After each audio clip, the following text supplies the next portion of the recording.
Well, good afternoon. Good afternoon. Hello and welcome to Let's Talk on WIN TV. I'm Denise Rollard Barnes, and I'm so glad you're spending part of your Friday afternoon with us. I really hope you enjoyed Juneteenth, that it was joyful, meaningful, and filled with community spirit. We were out and about yesterday from Anacostia Park to parades and pop-ups in Prince George's County.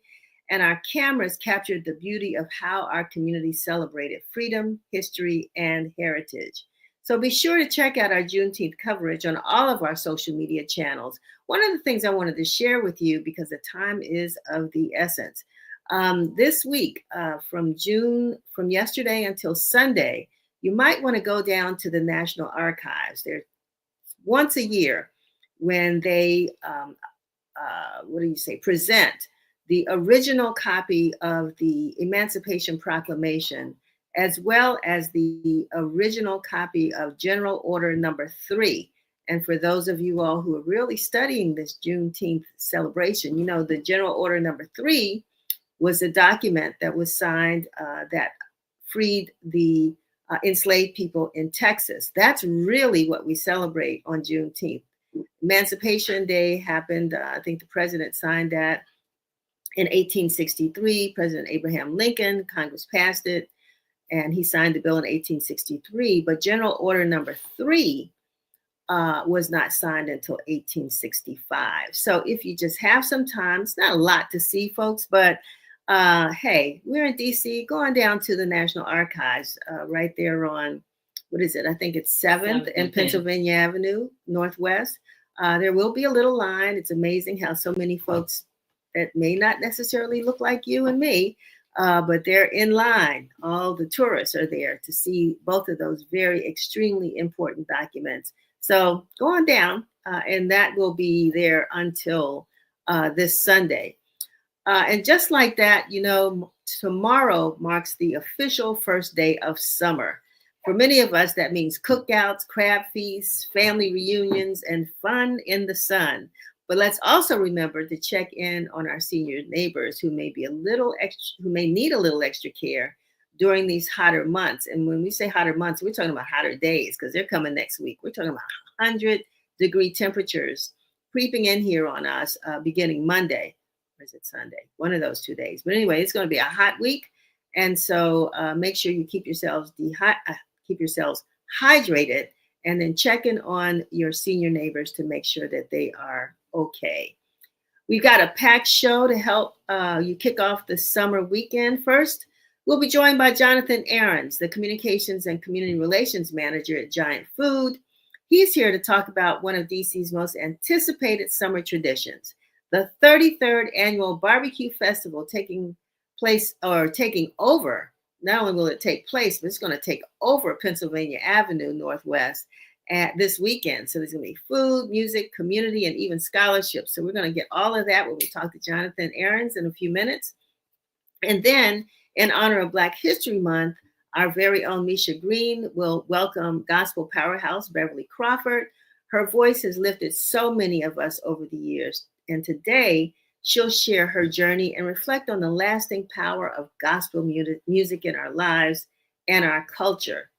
And then last but not least, we'll wrap up today's show with founder and CEO of the Foundation for the Advancement of Music and Education, organization otherwise known as FAME, A. Tony Lewis, along with some of her alumni, Ella Wheeler, Julian Wilson, and Langston Hughes II, will be joining us to talk about music education and how it just really enhances a young person's life. But when just going back, talking to Miss Crawford and so many others, how once you get that music skill and you share it with the world, how it enhances everyone's lives. So looking forward to having all those conversations. But before we jump into that, don't forget to pick up a copy of this week's edition of the Washington Informer. Love to show the print edition, so you all see that we have that out. It's on the streets right now. And inside, you're going to find the very important 2025 property tax sale insert. That's it right here. And so you want to make sure, and we may end up doing a show on this a little bit later if we can get folks from the Office of Tax and Revenue onto the show to really talk about what it means. One, if your property ends up on the tax sale lease, it doesn't mean you've lost your property. It doesn't mean that it's automatically going to go into the hands of someone else. It just means that the government is required to share that information and to get it out, to give folks notice so they can take some action and hopefully save their properties. And that's what we really hope that you will do. So while you're there, I want you to, like I said, you can pick up the print edition, but you can also get the digital edition, which is available at WashingtonInformer.com. Again, it's WashingtonInformer.com. And while you're there, subscribe. It's free. You'll get Win Daily, our daily newsletter with breaking news and fresh stories every weekday. And if you're watching Let's Talk right now, take a second to hit share and invite others to join the conversation. You can also follow us on across all platforms, including Facebook, Instagram, X, Threads, TikTok, LinkedIn, and Nextdoor. And don't forget to subscribe to our Washington Informer TV YouTube channel to catch past episodes and never miss what's next. We certainly love having you with us and to share all this great news that we work so hard to produce every week. As you all know, the newspaper's free, but we do our best to make sure that we can bring you the content, the news you can use. So even if you wanted to support us through some way, you can do that when you go to WashingtonInformer.com. Hey, ain't too proud to bag, and that's what I'm doing right now. So support us, read us, share us, friend us, like us, all those things. Just be a part of the Informer family. We certainly do welcome that. So now let's kick off things with our weekly news update from Curtis Knowles. This is Win TV News, bringing you the news that matters. A new law is being introduced in Prince George's County that will protect civilians and police alike. Dubbed Zoe's Law, the measure is named after 3-year-old Zoe Harrison, who was riding in a car that was hit by someone fleeing from District Heights and Capitol Heights police officers. If passed, the bill would codify into law that police officers must cut off a chase unless it's believed the driver committed a felony or violent misdemeanor, or that the person poses immediate threat of death or serious injury to someone. It has already happened 4 times between February 1st and March 21st of this year, where a police pursuit resulted in someone being injured. While it is a guideline that Prince George's County police officers already abide by, municipal departments don't have all the same restrictions. And for Prince George's County Council member Crystal Oriata, who introduced the new bill, hopes that the other municipalities will buy and adopt a policy that the county police already follow. A gold thumb, a crushed Statue of Liberty, and satirical quotes are all part of a new statue generating a buzz along the National Mall. The artwork, which has been dubbed Dictator Approved, is scheduled to be a part of the mall closest to 3rd Street until Sunday, according to a National Park Service permit. The statue includes a gold thumb appearing to crush the top of the Statue of Liberty, and there are quotes from various world leaders on gold plaques along the sides, including a quote from Russian President Vladimir Putin that said President Donald Trump is, quote, a very bright and talented man. The permit file is called Veterans First Initiative Permit, but it is also unclear whether the Haymarket, a Virginia-based group, is behind the statue, and a security guard will be watching the artwork 24/7. Amid rising rates of opioid addiction and deaths in D.C. and nationwide, the District of Columbia Attorney General Brian Schwalb has announced that attorney generals from all eligible states and U.S. territories have agreed to a $7.4 billion national settlement with Purdue Pharma and its owners, the Sackler family. Officials said the Sacklers have indicated they intend to move forward with the settlement, which they expect to resolve nationwide litigation related to Purdue and the Sacklers' roles in the opioid crisis. The district is expected to receive more than $21 million over the next 2 years as part of the agreement. The agreement is the largest settlement to date involving companies and individuals connected to the opioid epidemic, and most of the funds will be distributed in the first 3 years. The Sacklers are set to pay $1.5 billion, and Purdue is set to pay $900 million initially.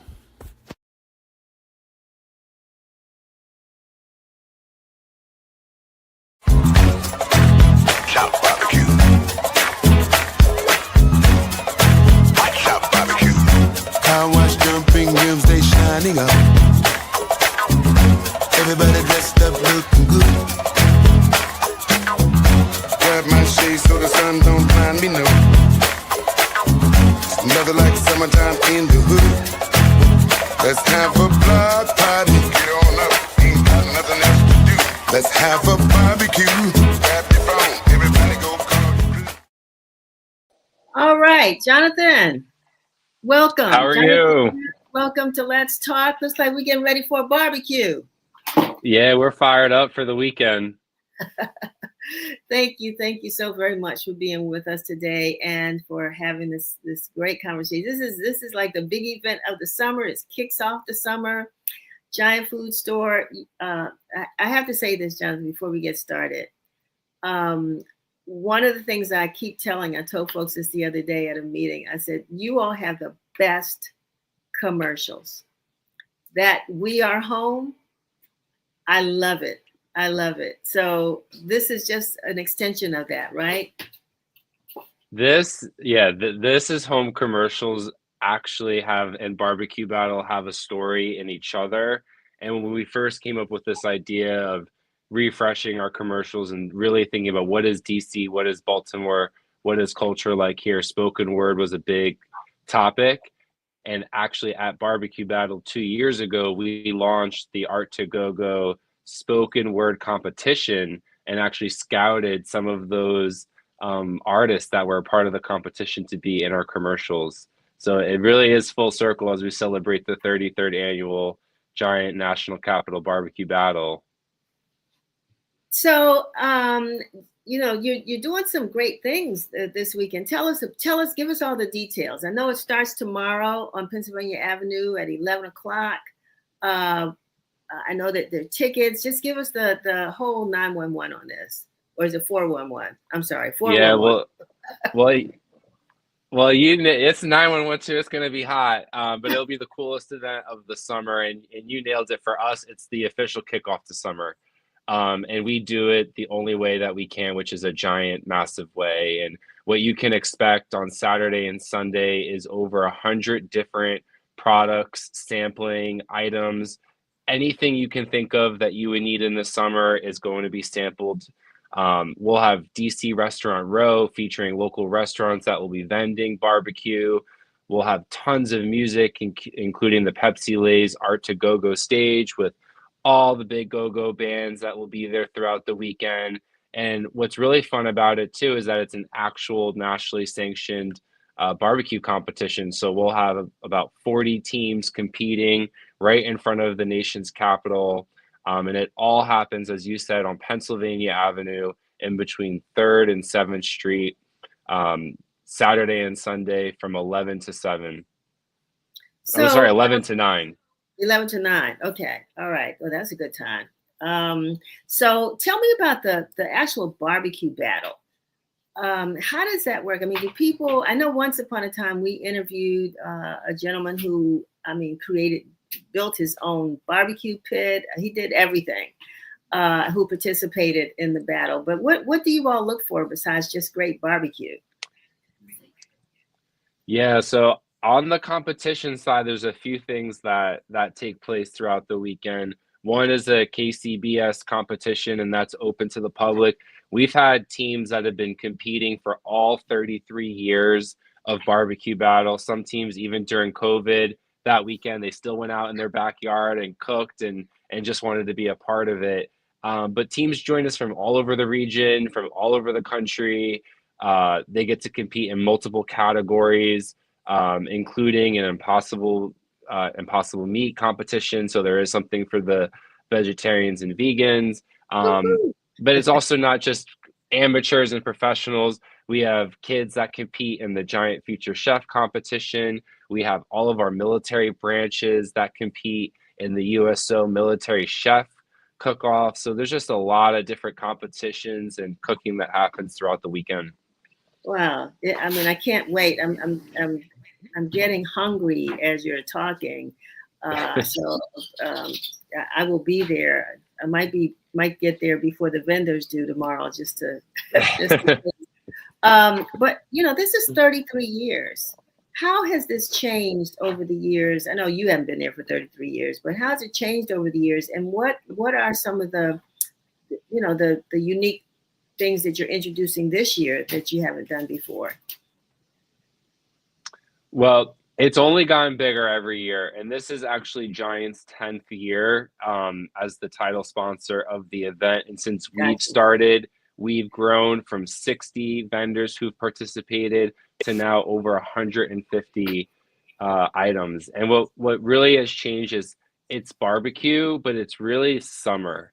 What we offer in store and at the event is everything you need for summer, whether you're going to the beach, you're going to the lake, you're just hanging out at your friend's backyard or hanging out on your stoop if you're in the city.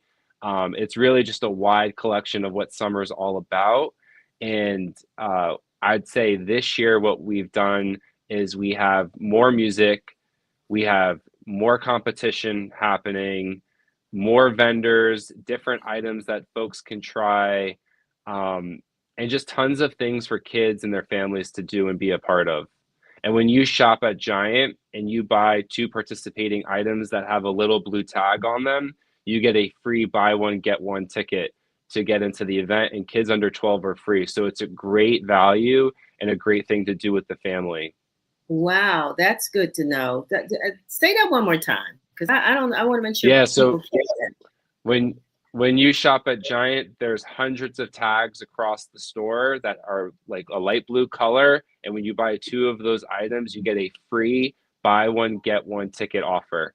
So you get a free coupon, you buy 1 ticket, you get your second ticket free, and kids under 12 are free to enter. So it's just a great thing to do with the family. And once you get into the event, like I said, there's over 100 different items that you can sample. You are not going to leave hungry. I can tell you that. And that was the other question I heard someone ask. Are the once you're inside, or once you're at the once you're there, do you have to pay additionally for some items, or is everything free?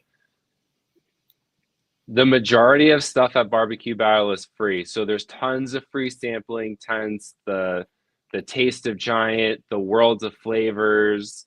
But then there's also alcohol sampling, and for a very small fee, you can sample lots of different beers and wines and seltzers.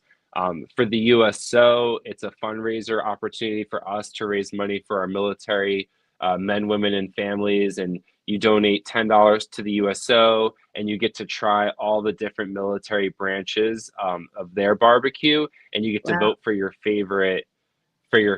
And then we do want to support DC restaurants and local businesses. So there is DC Restaurant Row, where folks, if they want to support local restaurants and taste some other local barbecue, they can purchase some additional food as well. But a lot of it is free face painting, free activities for kids, and free music. It sounds great. Sounds fantastic. Now you also have a scholarship component to this. You know, the like I said, Giant is home. We are home, and you talk about local restaurants, and there's a lot of the local influence and impact that you're talking about as during this event. So tell us about the scholarships. Yeah, this is such a special part of Barbecue Battle, and we're your local grocery store, but I always say there's one true, really iconic DC business, and that's Ben's Chili Bowl. And we're so proud to have a partnership with Miss Virginia Ali, or as we call her mom, and the Ali family. And we have Ben's Chili, or the only grocery store to have Ben's Chili. But what we wanted to do is inspire the next generation of culinary stars and restaurant owners and tours. And we've partnered with Ben's Chili. And in honor of Miss Virginia Ali, we have the Virginia Ali Scholarship, and we launched a competition. This is our second year that we partnered with DC Public Schools and the Restaurant Association Pro Start program to find the next generation of cooks. And about a little over a month ago, we had our competition at one of the local high schools. We had some incredible young chefs who competed. And at Barbecue Battle on Saturday at 2:30 on the Go-Go stage, we will announce the winners of the Virginia Ali Scholarship. The first scholarship is $10,000. The second place is $5,000, and the third place is $2,500 to further their education in the culinary arts. So it'll be really exciting. mom, Miss Virginia, will be there to award the scholarships to the kids on the stage, and it's just really a special moment for the kids, for the schools, and for Ben's and for Giant. I don't want you to give away who's going to get the scholarship, but I'm just curious, out of the, if you were there, or even if you know, one of the most creative kinds of barbecue dishes that one of those young people created. I was there, and it was a really tough competition. The scores came in really close between the top three, but some of them made like spare ribs with different flavors. There was a honey jerk lamb dish that one of the students made. There was a barbecue bacon chicken poppers, and they made everything from scratch. There was like someone made grilled chicken shawarma, so a lot of different things, and really just we were all just super impressed with the kids in the Pro Start program that they are a part of. Well, that's exciting. I can't wait to see who's going to walk away with that $10,000. Again, we've got some young people coming on later on.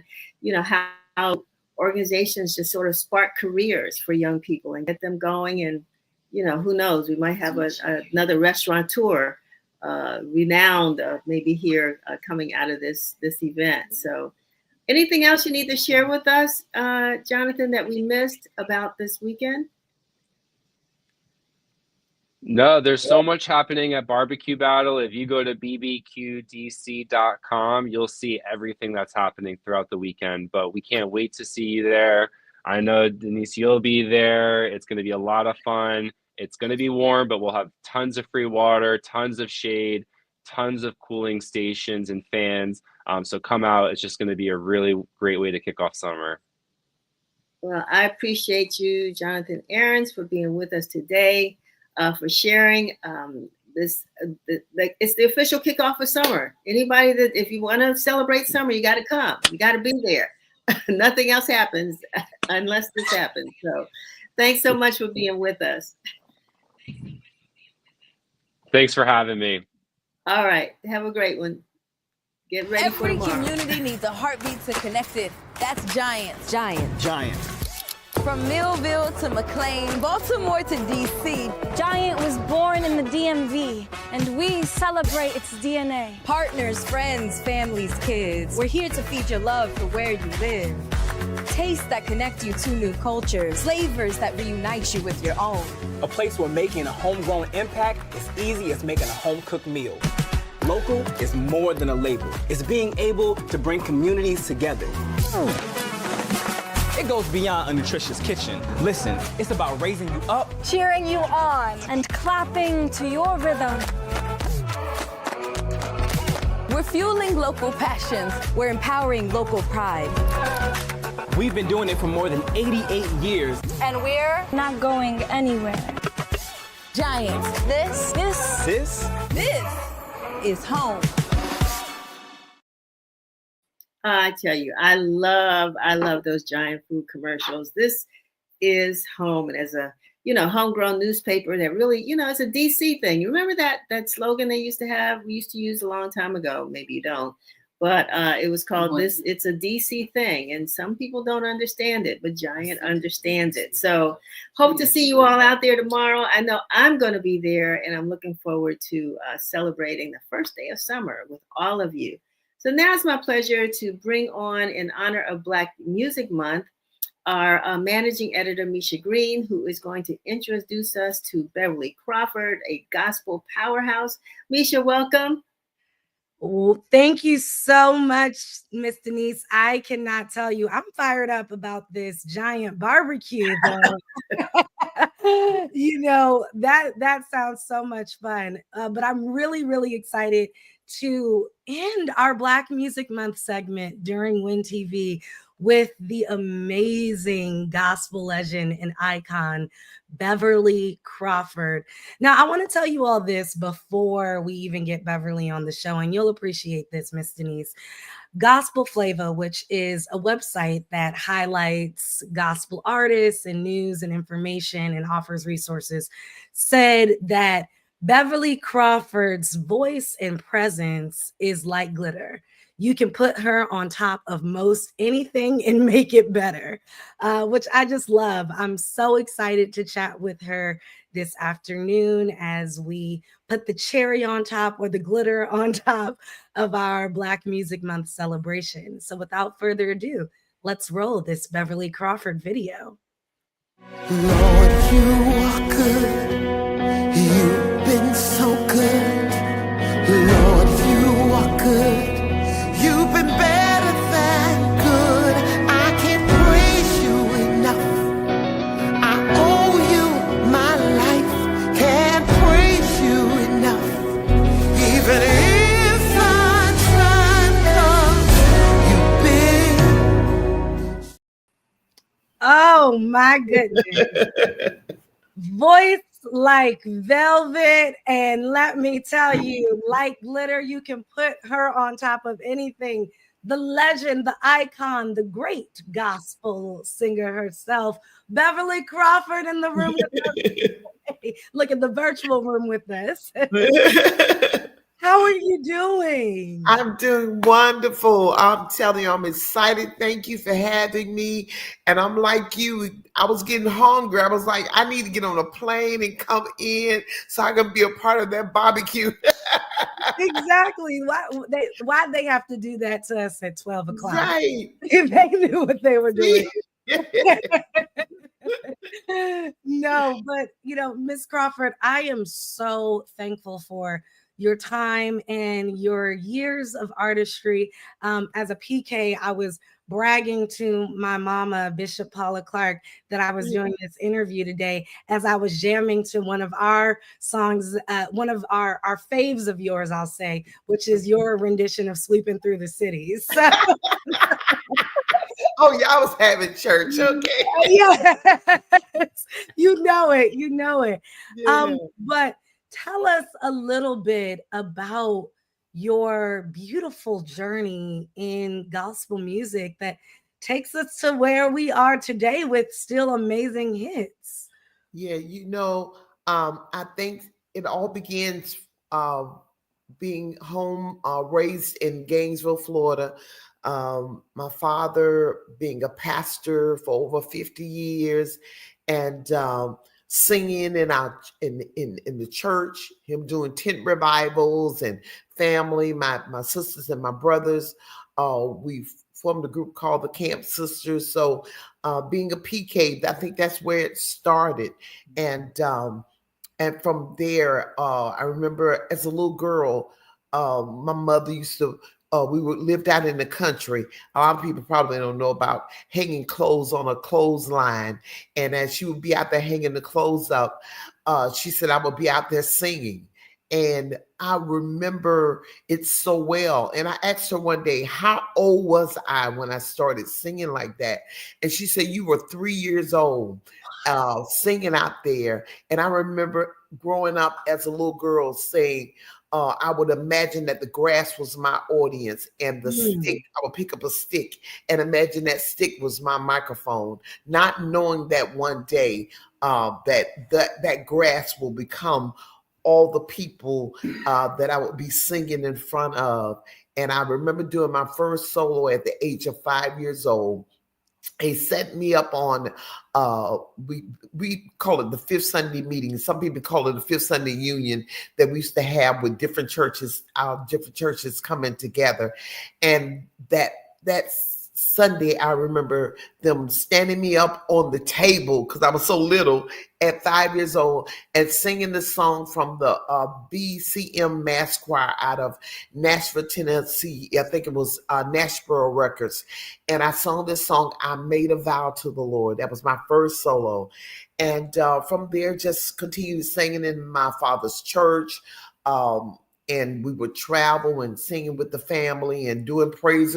Well, they didn't call it praise and worship then. We did devotional service. So you probably remember that. Yes. Church.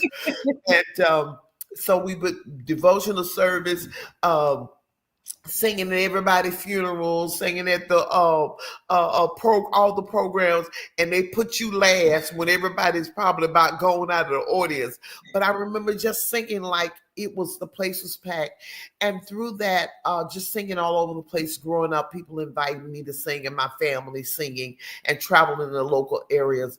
And one day, as we were doing rehearsal, my husband, who I've been married to, Todd Crawford, for almost 42 years now, 43 this November. And he said, y'all been singing around these little local areas so many years. You all need to get out there. It was like, child, please, nobody want to hear us, but local and singing in the church. And I remember he asked my sister at that time, they were VHS tapes. He said, we did a concert, and I'm telling you, it was the recording was really bad. It was dark. You could barely see us. But he took that tape, and he had my sister, they invested $30, I would never forget, and made different copies of that VHS tape and sent it out to different record companies and to Bobby Jones Gospel. And the only person responded was Bobby Jones, probably a year later. Wow. Running rehearsal again, and letting us know that we got a letter from Dr. Bobby Jones, and asked us would we come to Nashville, Tennessee, and be on his cable show that he was doing. And we went there, we did the show. And after that, he said, well, I'm getting ready to do a gospel explosion, and asked would we come back, the Camps family, come back and sing again. And we went back and sung on that show in Nashville. And I guess we can say the rest was history, because from that, he called and said if it was okay with my family, my husband and my father, if I would join his group. He needed a lead singer for the New Life Singers. And everybody said, yes, wherever you go, we're going to be going too.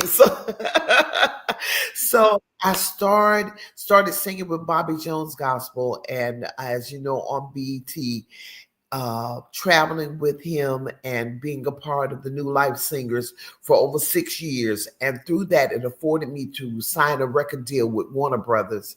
And I did 2 albums with Warner Brothers. You probably know one of the songs, Jesus Precious King, yes. Praise Jehovah, This Is Soon. And one of my albums was nominated for a Grammy, and so many stellar awards. And God just started opening doors for me and made a way for me through that.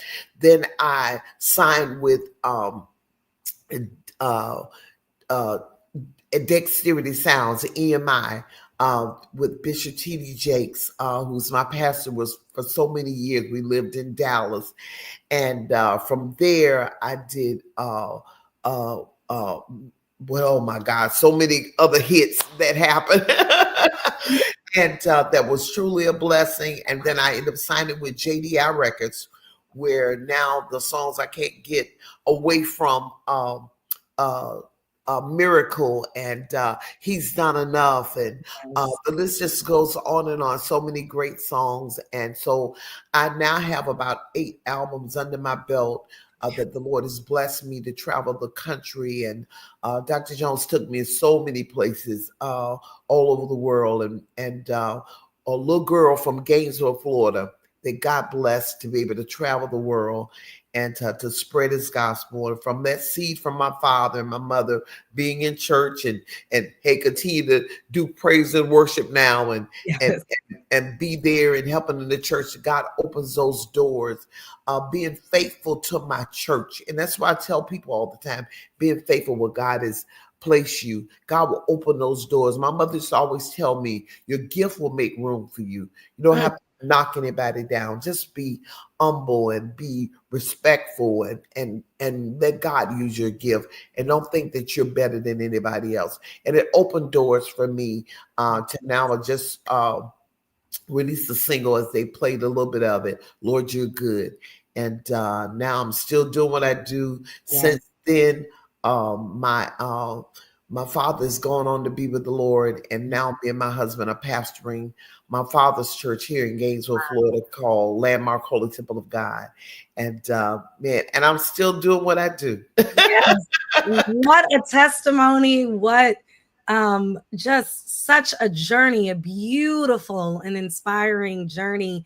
And it leads me to my next question. And you talked a little bit about it, but why? What keeps you going and motivated in the gospel world? We know that this anointed gift you had could have been in any other genre, right? And we know a lot of the other genres, those artists will say, well, I started in the church, you know. You That's know. right. That's right. And not to knock them, but I think this Black Music Month, I really want to uplift that you stay true to the genre that you've always known and loved. Yeah. And explain a little bit about that. Unpack that for us, why you made that decision. You know, the funny thing, I come from a Pentecostal church, and my parents is real strict. I know you probably experienced it too. And but even though my dad bought us the little radios where you had the little earphones, and I don't think they really knew what we were listening to. But I was listening to a little bit of R&B and a little bit of jazz, and I never forget. One song that I did was by Candy Staten, and the Lord blessed me, afforded me to be able to meet her years ago, and to this day we're still good friends. But during that time, she sung a song, Honest I Do, You Know I Do, I Love You. So I snuck away and got my brothers who were musicians at the church, and the school was having a talent show. And I chose that song, and we snuck, believe it or not. We practiced that song in the church. If they would have known, they would have got us. Ooh, you would have been in trouble. We did that. I did the talent show, and the amazing thing was, it was a Warner Brothers scout there. I didn't know it at the time, and we did that. We went. My brother played the drums. My other brother played the lead guitar, and then one of our best friends who still plays for my father's church to this day, Melvin. He played the bass. So I had the bass, the lead, and the drums. And we went and did the talent show at the school and won the talent show. The producer didn't know. He gave me his card. He said, I'm from Warner Brothers, and your voice is incredible. I don't know whether you want to sing R&B, but your voice would be great for it. But you know what? Even that opportunity, I knew I couldn't go to my mom and dad and tell them I got an opportunity to go audition for Warner Brothers, but I knew I wasn't going to tell them about. We didn't tell them what happened. I won that talent show, but not knowing years later, I've always been true to gospel. I love, like you said, I love music. It's a part of me, but what have drawn me is to the gospel. Yeah. I know the gospel changes lives. It changes hearts, and it brings peace. Music generally even blesses people, but that's what I love to do. I love gospel music. I love it because it reaches the soul. It brings healing. It brings deliverance. And even though I've had the opportunity to do other songs, and other people have approached me about doing R&B, oh man, you would be good at singing this. I've chose to do gospel, and it's a part of me. I love it, and it blesses other people. Even to this day, I hear so many other R&B singers. They say, "Listen, we've added some of your songs to our concerts. At the end of our concert, we say Aretha Franklin did it. She added a miracle at the end of her concerts and closed it out." So gospel is. It brings healing, it brings deliverance, it brings us together. I'm just honored that I can still do this music after 30 years and it's still blessing people. Lives are changed. And the funny thing was, who would have ever thought in a million years that that seed that I never thought that I would get a chance to do, that I was able to sign with Warner Brothers and do gospel, Jesus Precious King, Praise Jehovah, and that was under Warner Brothers, and Warner Brothers Records. And man, it's just been an incredible journey. Wow. And now I can share it with others and still have a opportunity to just do what I love to do, and that's to sing gospel, and that's to lift up the name of Jesus. The blessing was just this past weekend. I had the opportunity to sing with the they call it the women of the 80s. Yes. The ladies of the 80s in Atlanta. That was a fun lineup too. Yes. Tell us a little bit about that. Oh my God. It was such a blessing. And I opened it up for the girls, Regina Bell, and for Denise Williams and Shanice and Evelyn Champagne King. It was so awesome. And they said, "You're our girl.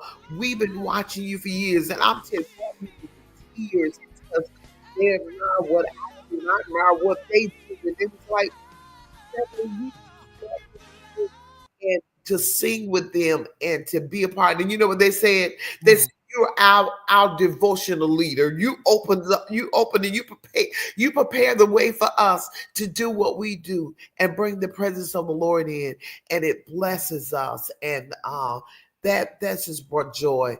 Encouraged me to keep doing what I do. And what it encouraged me most of all is to be me. Yes. Be me, who God has called me to be. It works. I am so inspired. I'm getting chills. I mean, thinking about this full circle moment. And when they talk about delayed, not denied, that's beyond that was already ordained. Yes. Yes. So, you've done Ladies of the 80s. You've had this amazing career where you're hearing people who, are your peers saying they look up to you.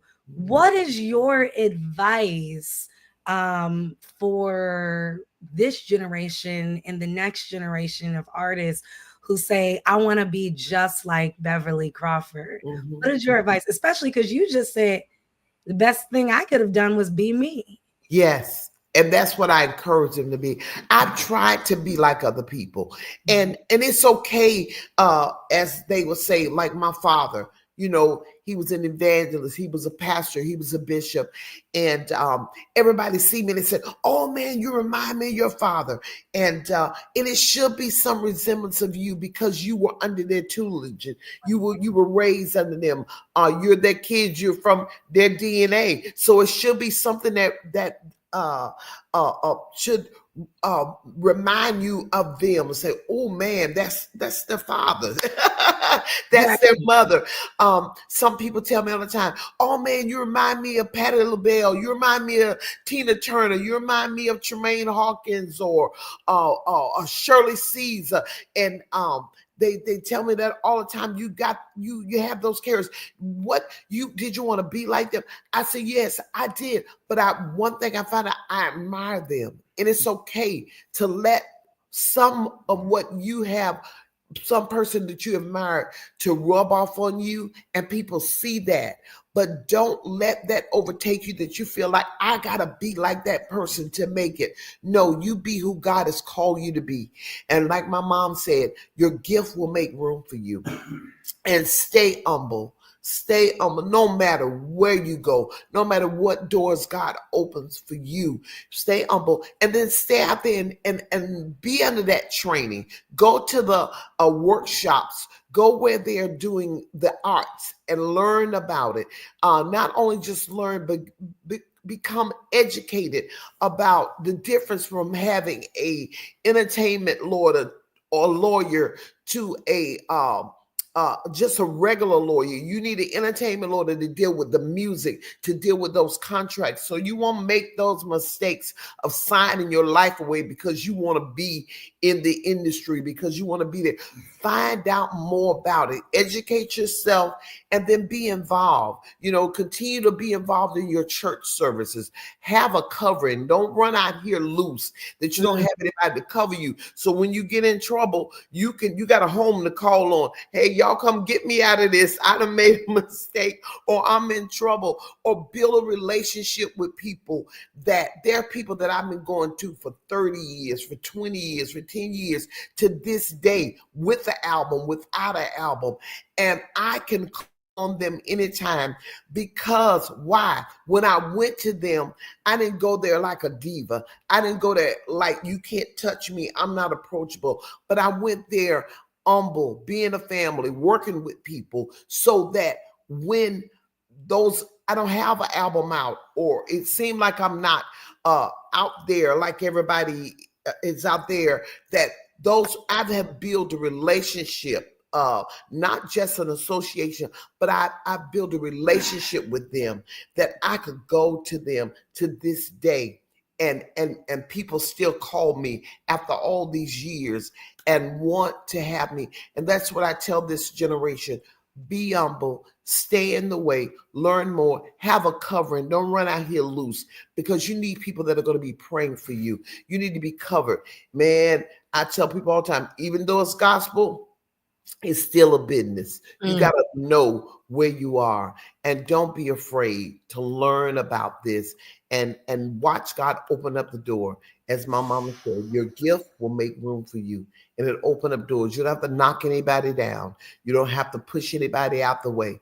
As Albertina Walker told me a long time ago, she said, Beverly, stay in the way. I was like, what do you mean by stay in the way? And what she meant was stay active, stay involved. And like, even though she would be at Dr. Bobby Jones at the explosion, she would stay at the conferences, at the GMWA, the Hawkins arts and musical festivals. She would always be these places. And I was like, why is she there? That's what she meant about stay there. Be active, learn more, support each other. Even if you're not on the stage performing, even if you're not doing anything, stay there and learn and glean from people, and God will open up the doors and he'll make a way. And you don't have to change for anybody. Just be who God has called you to be, and he'll make a way out of no way. Y'all, I wish I could teleport to Gainesville so I could go to church on Sunday. After that, oh my goodness, I am just so fired up and inspired by you, Ms. Crawford, as well as Todd Crawford, who made sure that we got that VHS years ago, and you and Pastor's amazing leadership of the church, but also all you have done for gospel music. You have opened doors and paved paths for so many people, and so I thank you for your dedication, for staying true to what the Lord called you to do and continuing to do so. And so this Black Music Month, I just have to say thank you and give you your flowers. Bless you. Please don't forget us, okay? No, I would never. Thank you for this opportunity. I tell people, folks can invite you, but always remember to say thank you, because they didn't have to do it. Thank you so much. I'm honored. Thank you. We are so incredibly grateful.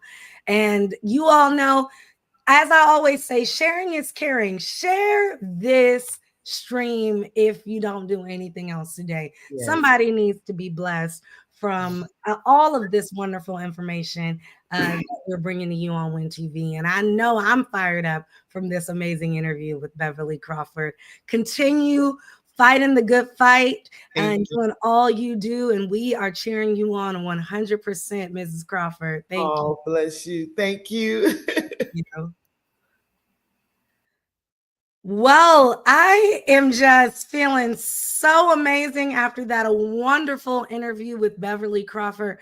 But you know what? There's so much more to talk about. It's more music focused today here on Let's Talk. And again, we just have a lot more news that you can use. So without further ado, I'm going to pass it back to the lady who keeps us going every day, Denise Rolark Barnes. Well, thank you so very much, Misha. That was an amazing interview. And talking about inspiring, I got all of it. We're talking about great food. We're talking great inspiration. We can only top this today. We're talking about the next generation who's going to continue the ball rolling and keep us inspired by the great work in music and culture that we are known for, right? So thanks again for that great interview. And I'm going to run on over now and talk to A. Tony Lewis, who's the founder of FAME, the Foundation for the Advancement of Music and Education. Tony, welcome to Let's Talk. Thank you, Denise. It's always good to be with you. Thank you for having us today. My pleasure. We got a lot to talk about, but we want to bring on one of your proteges, one of your alumni, students, Langston Hughes. I mean, I want to talk to you, a little bit about FAME, but I think Langston will set the stage for us to know why, why he got involved in this program and what it has done to launch your career in music. Langston? Yeah. Well, first of all, thank you for the invitation here. It's always an honor to get a chance to talk about something that I'm really passionate about. So I was a part of FAME, I guess their first iteration of the FAME Jazz Band about 10 years ago. And, as we all know, FAME is, well, I guess as some of us don't know, but FAME is an organization that's meant to basically uplift the youth in the areas of music and education. And about 10 years ago, they started a big band program, which is basically a band with 20 or so students that's playing jazz music. And it's a very kind of traditional iteration of musicians. So I say that to say that 10 years ago, I joined that band that had that mission and that, that studied that particular type of music. And at that point, I was a young man. I think about 10 years ago, I was maybe 14 or 15. And, it was. Langston, I hate to inform you this, but you're still a young man. I was a younger man. But yeah, I joined, I guess, at an age where I had this interest in something, but maybe I didn't have an outlet. And I think as so many of us have, there was a seed that maybe wasn't being watered at the time. And when I was able to join the program, I think it gave me an outlet to express that particular thing and, introduce me to some of my closest friends, give me a chance to see a lot of places at an age where a lot of my peers didn't see those places. And it simply, kind of ignited that fire that I had inside of me. And it gave me a sense of something to dream, which a lot of people, I think, need right now, Oh, yeah. Langston, what is your instrument? So I play the saxophone mainly. I play some other instruments too, but the saxophone is my main instrument. Okay. I wanted to get you on because I know you have a schedule that you have to maintain. So I wanted, if you have to slip away, that's fine. And Tony, as we bring on your other scholars, tell us about FAME. Well, we started it, 21 years ago now. Started in my basement because of the passion that I had. And it came out as a result of my personal journey and the impact that music had on my life throughout childhood and even today. As a young child, I was a church girl too. I wasn't a PK, preacher's kid, but I was in church all the time, and that impacted me. And I'm thankful for that because the music has such a way of keeping you balanced, focused, and kind of mentally straight too. I must tell you that a lot of our kids experienced that when we went through COVID. A lot of the kids had their music. So our kids, we didn't have to do much in terms of mental support. They said their instrument is what kept them going. So I experienced as a child firsthand how powerful music can be.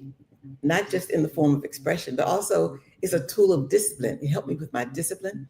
I was in the basement with my 45 playing those. All right, don't say anything about my age. But anyway, no, I'm not going to say anything. Those 45s kept me going, kept me motivated with those powerful songs, Jerry Butler, Only the Strong Survive, and Marvin Gaye, and all those folks. That helped me as a student in college. I was a very introverted kid, but the music just made me feel awesome.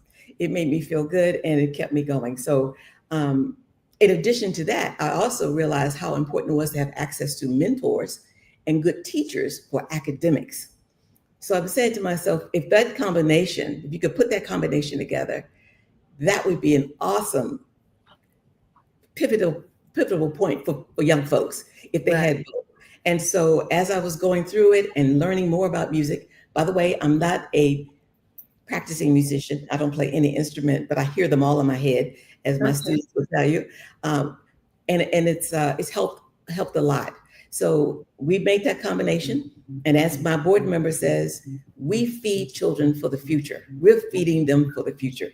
We may not be giving them any meals right now that they eat, but prepare them to be supportive and preparing generational wealth for themselves and for the future. So that combination is what has gotten us to this point. 21 years this year. And we're also going to be celebrating, by the way, Denise, our 10-year anniversary and reunion for the famed jazz band program, which Langston started talking about. We started it here in the basement at my home at Nat Adderley Jr. Oh, yes. Yes, who was the music director and arranger and writer for Luther Vandross. He came here for 2 years and invested strongly in our children. And that base has kept us going and is keeping us going today. So we want to give a shout out to Nat thank you for helping us get to this 10-year. So be the proud mentor for Tony Lewis and introduce the other two scholars or that you have, your mentees that you brought on. Introduce them to us. Okay. I'm going to give you their name in a little bit of something, but I want them to actually tell you what they're doing and what's going on with them right now, too. First is Julian Wilson. He plays keyboard, piano. He directs. He's also graduated from Berkeley in 2022 as a scholar. Berkeley School of Music in Boston. In Boston, yes. And he graduated at top of his class, and he graduated early.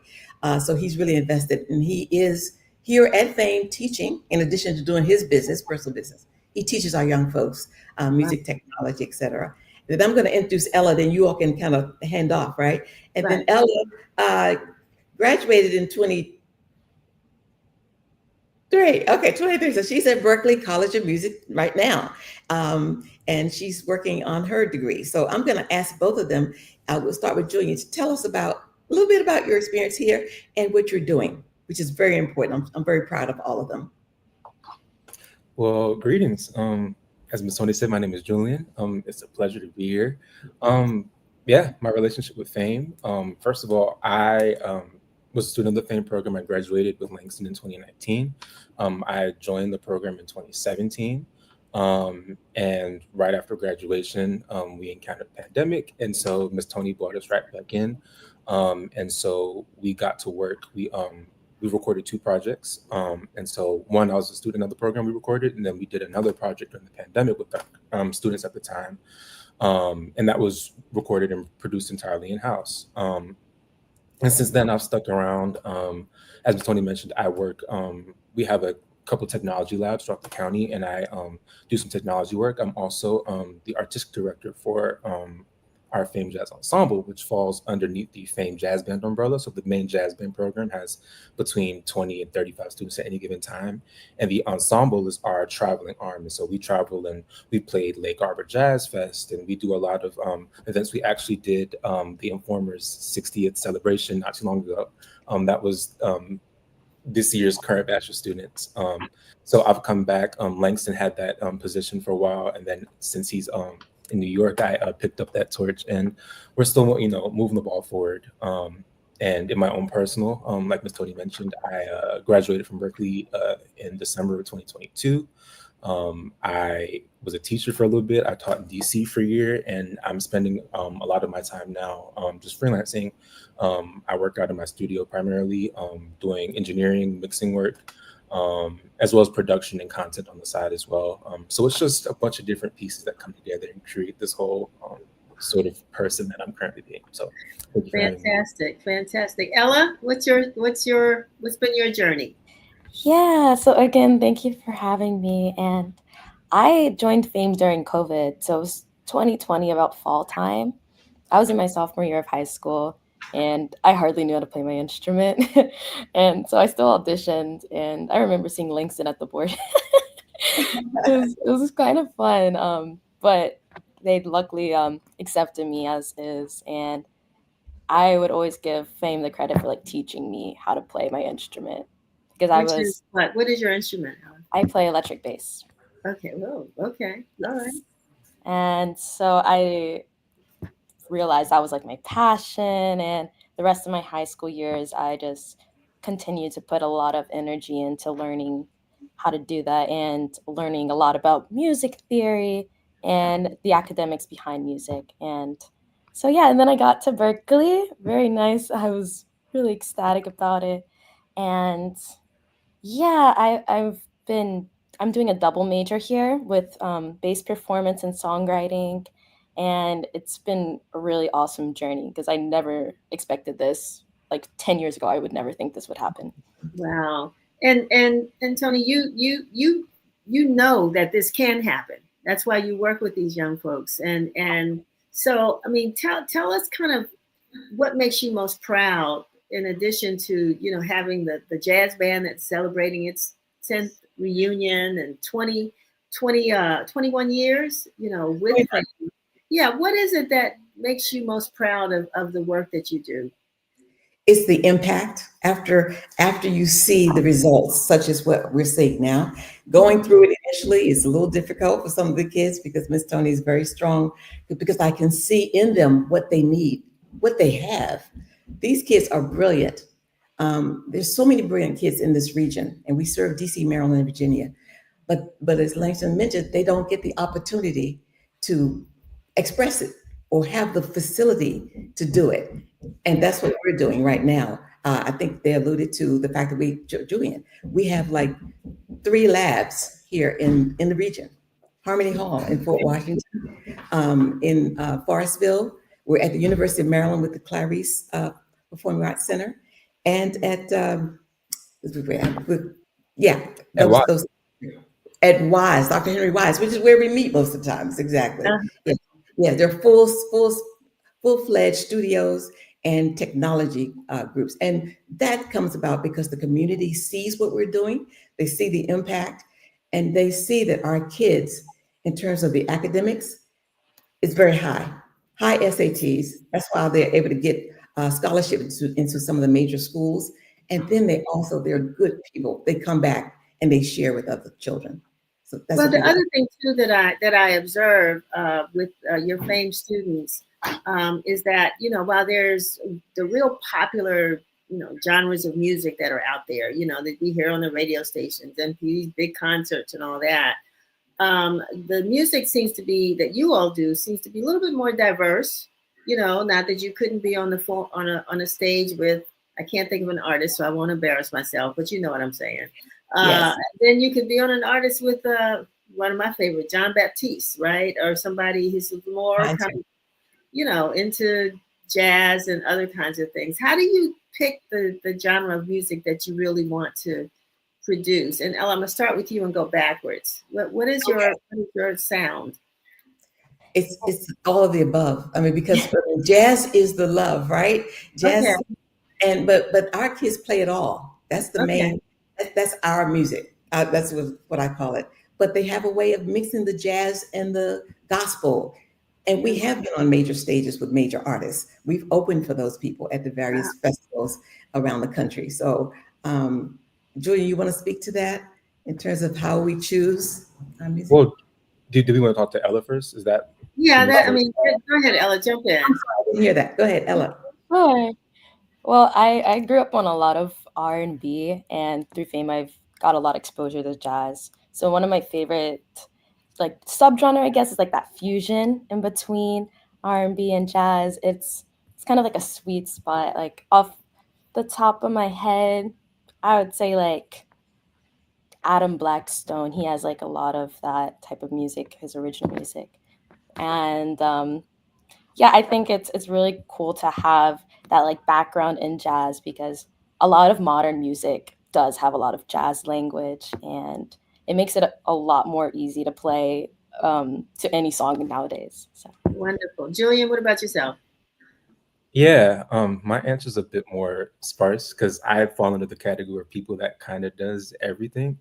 My belief when it comes to like categorizing music is that it's really more of an influence thing. So, falling into a genre, I think that we're in a place where, especially Black artists, we're pulling all of these different resources and these different sounds together, and we're just finding a way that it fits. And so there are genres, and then there are people that bend in and out. And so I think for me personally, I try to be somewhat versed in all of the things that I'm influenced in. So I wouldn't call myself a jazz musician, but I have jazz influences. I wouldn't call myself squarely gospel, but I have gospel. I wouldn't call myself squarely R&B. And so I try to make things that are colored by all of my different experiences, which is that's just, I would say that's Black experience too. It's just we're colored by our experiences. We're colored by all of the different things that make us up. And so I think it's more of a, what I like to say is that I want my sound should be a constant no matter what genre I'm playing. Like I want you to know that that's my sound, no matter whether I'm playing jazz, whether I'm playing gospel, whatever I make, I want you to know that that's me. So that's kind of how I think about genre versus trying to classify myself in one singular box sonically. Wonderful. Langston, I'm going to see if I can get you to chime in here. Yeah, I'll be quick. I agree with everything that everyone else was saying. I think it's all an umbrella. Like it's all just under Black music. It's music that was influenced by the lives of so many, and by the feeling and spirituality of so many people. But I mean, I think specifically, I think jazz is cool and it's important. It's because it includes so much stuff. I mean, it's a label. I mean, that's what it is. It's a label of something that's hard to define. But at the root of it is skills that a lot of music requires, like improvisation and working with other people and being able to be selfless enough to work as a group. And these are all skills that are very specific in jazz music, but it also applies to all types of music, especially Black music. Yeah. So, I mean, I guess that's my answer. But in general, it's just an umbrella. It's all the same thing. We're just trying to express something that's inside of us, and putting labels on it can make it a bit difficult sometimes. So we just try to do everything. Same notes, right? Yeah, you told me. So Tony, how are you going to celebrate, the two significant milestones of Fame? Anything special, and can the community participate? Absolutely. We're going to be at the University of Maryland Samuel Riggs Center on July 26th. And it's going to be all things Fame. And my alum, I call them my alum, they will be performing. They're creating the event. And we're going to have a dinner, and we'll have some performances. And we're in the process of deciding on who our awardees are going to be. But after the dinner, we're going to go outside into the garden. And we're going to have a jam session with a lot of our graduates. Wow. And about 40 or some of them. And we're just going to have a good old time. And we want everybody to come out, get your ticket, come be there, because the timing can't be more important, I must tell you, with the challenges that we've experienced recently, with the reductions in funding, in grant funding and other resources. So we need all the people who've been a part of the Fame experience, and those people throughout the community, DMV, we need to support. And I know you'll be there, Denise. Tony, I'm looking at the dates. I think I might be out of the country, but if I'm not, I will definitely be there. I think I come back like 2 days later. I think I come back on the 28th. You always represent, so I appreciate that. Yeah, we will definitely have somebody there. But we want to put on the screen too how people can support Fame. So is there a email address or yes, our website? Yes. Okay, there we go. Yes, there you go. The website is the most important one right there, famemusic.org. And we have all of our events listed. and it has detailed information and tells you a little bit about all the things we've talked about today and how we gotten where we are and our plans for the future. We're growing and we need major support from everybody. And for those young people who are inspired by your alumni here, how can they get involved with Fame? The same thing, go to the website and go to the website, or they can even call. I mean, I love talking to young people, 301-805-5358. But they could go on the website, send an email, and we'll respond. And these young folks will be happy also to talk with them about their experiences and see how we can support them along their journey. Fantastic. Well, I want to thank you all for being with us today, for your patience, but definitely for being with us. And I want to congratulate you. I am so inspired by what you're doing. I know we're all inspired by what A. Tony Lewis is doing with Fame, the impact that she's had on all of our lives. So thank you so much. And I'll just say in closing that if you heard the theme song for Let's Talk, which was produced by my son, Desmond Barnes, but he too was influenced greatly by A. Tony Lewis. So even though he's not a musician per se, he's creating music, right? Because of the inspiration that he got from her and from you all. Oh, last thing. Now, I know you annually, the jazz band sometimes performs at Blues Alley. Any programming coming up? The jazz band is not. However, Langston Hughes is going to be there on June 20th. Langston, make sure I get the right date. Yeah, it's 26 and 27. 26, 27. Fantastic. Okay, Awesome. I'm glad I got that in. So you're going to be performing at Blues Alley in DC on June 26th and 27th. Fantastic. All right, folks, get your tickets. Go check them out. Also, support Fame. We're going to put the information back up there again. And I want to thank you all for joining us today. Good luck. Good luck. Keep us informed about all the great things that's happening. I want to see you on stages all across the world. And Denise, thank you for what you do on using your platform for us. We appreciate it. Thank you so much. My pleasure. My pleasure. Have a great weekend. Maybe I'll see you down at the barbecue bash. I don't know, but I'm going. Hey, we're going to talk to Jordan. We need to be there. All right. Have a good one. Thank you. Have a good one. Bye-bye. So I want to thank all of our guests today. Jonathan Arons will definitely be out there this weekend for the coverage of the BBQ Festival. Beverly Crawford, thank you. And Misha, thank you for that amazing interview with Beverly Crawford and for lifting our spirits through song and story. And of course, A. Tony Lewis of Fame and her alumni. You know, we're so proud of all the work that you all do. And I want to thank you for watching Let's Talk, where the conversation never stops. Stay cool, stay safe, and keep spreading the good news. Don't forget to pick up your Informer or read it online and follow us for daily updates you can trust. We'll see you next week, same time, same place. Now enjoy our weekend photos and have a fantastic weekend.